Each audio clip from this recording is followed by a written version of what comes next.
This episode is sponsored by Lube Marine, your global partner for pioneering lubrication solutions.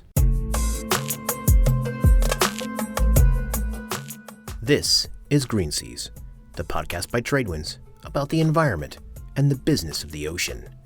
I'm Eric Priante Martin, and today we're going to talk about why the contracts that underpin the shipping business are getting in the way of tackling greenhouse gas emissions.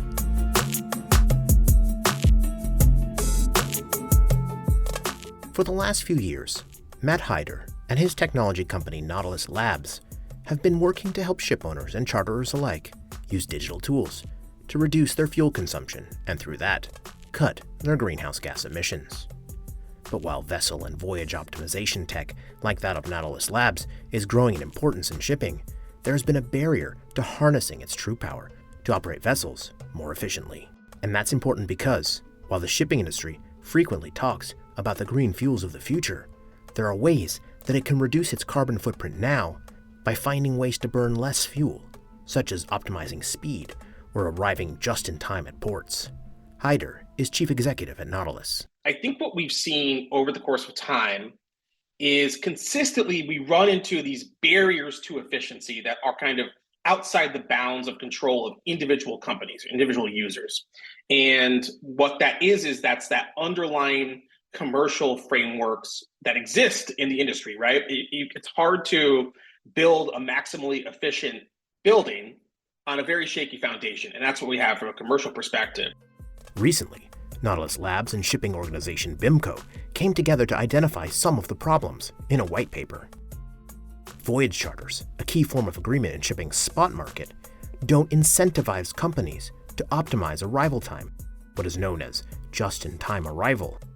Instead, these contracts use what's called demurrage charges that pay ship owners for sitting around at port, resulting in hurry-up-and-wait behavior. Ships speed up to arrive at the port and then idle to collect these fees, even though slower speeds might have resulted in lower emissions. Also, the two organizations wrote that time charter contracts, in which ship owners rent out their vessels for a period of time, are set up in a way that doesn't encourage efficiencies because of split incentives. In such contracts, it's the charterer who pays for fuel, so the ship owner has no imperative to invest in fuel savings and doesn't receive the benefits of efficiency.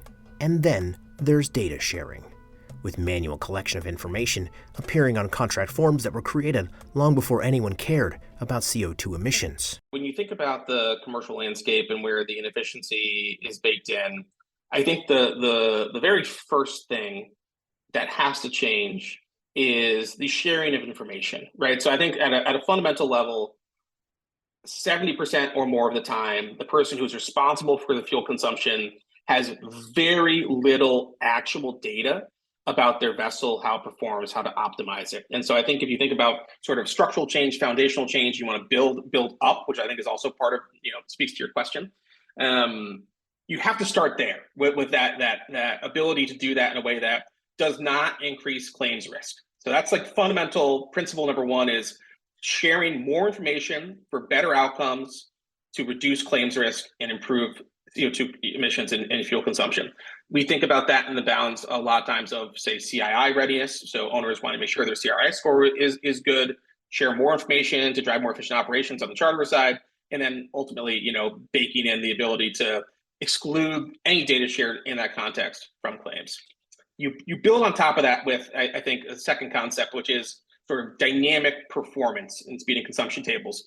One of the big things that we see right now, and you see it really across the market, and especially in a lot of spots, like bulk spot contracts, is a lack of dynamic speeds. So a vessel might be written with full speed, eco speed.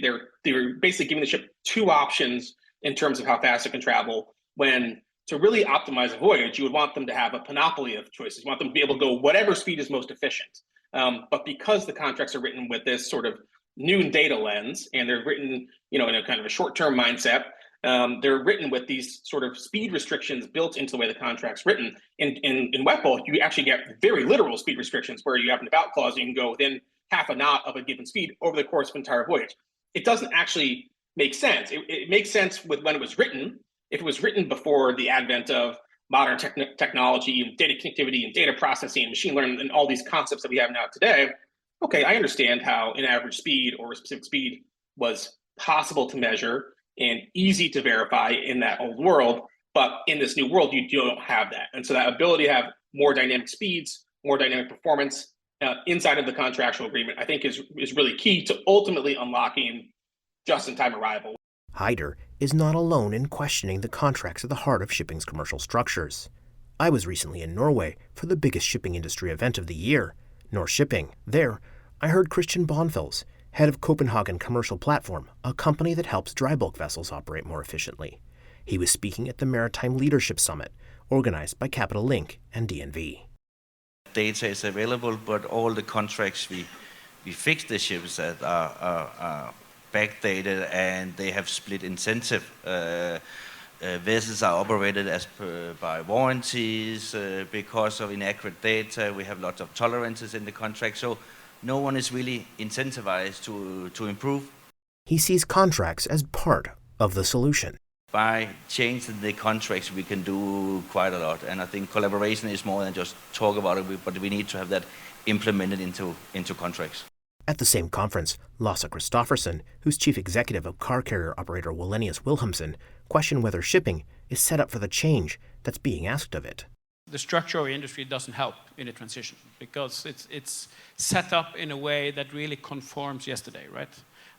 Owners doing TCs, and you have ship managers, and there's so many layers, and each one is not incentivized. And that's why owners like ourselves and others really have a responsibility to orchestrate that. That becomes increasingly important now that the European Union is introducing shipping into its emissions trading system, requiring the industry to buy carbon allowances in order to pollute. There's something extremely important happening right now, and that is that carbon goes from being something we report to something we transact upon. And that will completely change how we think around carbon. I mean, we're starting to pay for EU ETS. Now, when we are getting our customers to pay for reduced carbon emission, they are transacting on that basis. So one of the big barriers in this industry is to create commonly trusted, available data on carbon so we can transact on it. And when you report, it's up to you to make it right. When you transact, it's something different. So there's a big change now that really is challenged by the structure of this industry. The commercial structures and contract forms that are so often used in shipping have lasted this long for a reason. And they've helped ships and ocean-going freight to be treated as commodities that are easily bought and sold. But Ingvild Saether, chief executive of shuttle tanker owner Altera Infrastructure, said that it may be this commodified foundation that needs to change. We have now had a very efficient market where it is a commodity market and price is declaring. I think we need, for the transition that we need to go through, think about it more in industrial terms, and back to what Knut was talking about, also collaboration.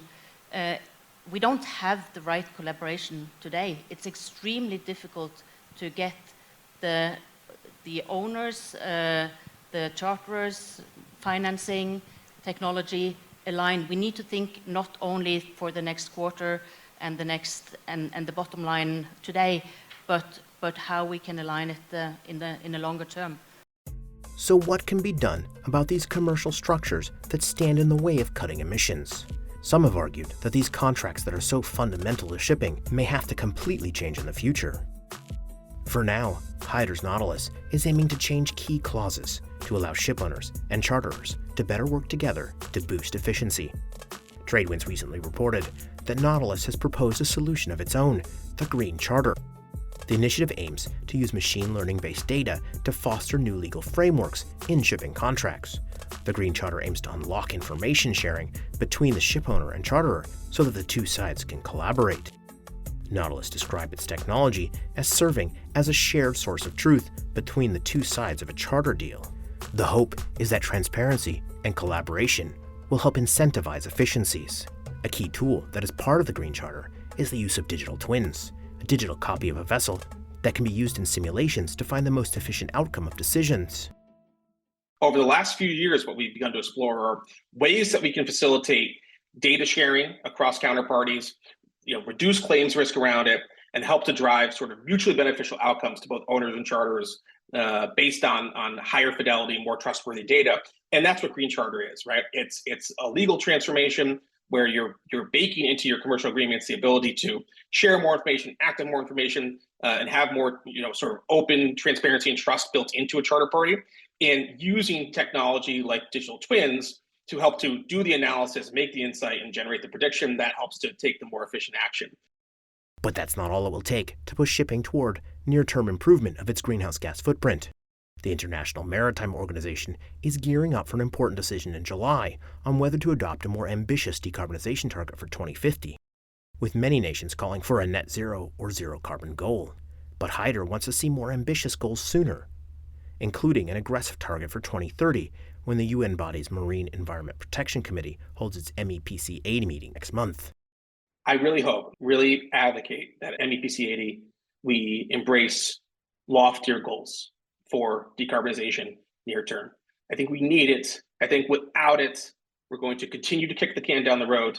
We're going to continue to wait for some sort of innovation that is very long form transformation, and we're going to end up 10 years down the road and realize that we're going to miss 2050. And so I think a more aggressive, more aspirational target is needed today.